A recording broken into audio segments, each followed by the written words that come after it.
গাজায় অর্ধলক্ষাধিক মানুষকে হত্যা করে ভারতে কথিত উগ্রবাদী হামলায় নিহত ২৬ জনের জন্য মায়াকান্না করছে দখলদার ইসরায়েল। আজ বুধবার দুপুরে এক প্রেস বিজ্ঞপ্তিতে তাদের জন্য শোক জানায় নেতানিয়াহুর কার্যালয়।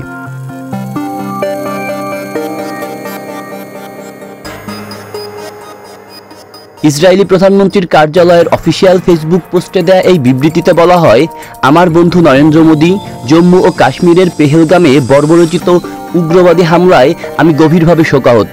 যে হামলায় কয়েক ডজন নিরীহ মানুষ নিহত আহত হয়েছেন। হতাহত ও তাদের পরিবারের জন্য আমাদের সমবেদনা এবং প্রার্থনা রইল। সন্ত্রাসবাদের বিরুদ্ধে লড়াইয়ে ভারতের পাশে রয়েছে ইসরায়েল।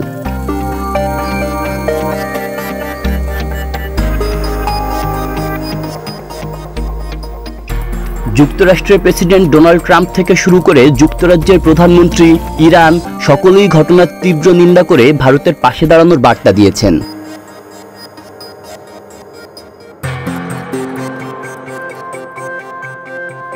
ঘটনার সময় সৌদি আরব সফরে ছিলেন ভারতের প্রধানমন্ত্রী নরেন্দ্র মোদী। সেই সফর কাটছাঁট করে বুধবার ভোরে তিনি ভারতে ফিরে এসেছেন।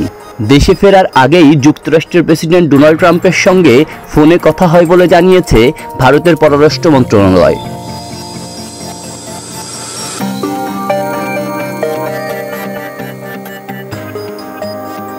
উল্লেখ্য, ভারত নিয়ন্ত্রিত কাশ্মীরে পর্যটকদের একটি গ্রুপের উপর বন্দুকধারীদের গুলিতে ২৬ জন নিহত হয়েছে বলে কর্তৃপক্ষ নিশ্চিত করেছে। সেখানকার জনপ্রিয় পর্যটন স্পট পেহেলগামে মঙ্গলবার এ ঘটনা ঘটে। মনোরম এই এলাকাটি ভারতের সুইজারল্যান্ড হিসাবে পরিচিত। আব্দুল্লাহ রাফসান জনি, ঢাকা প্রকাশ।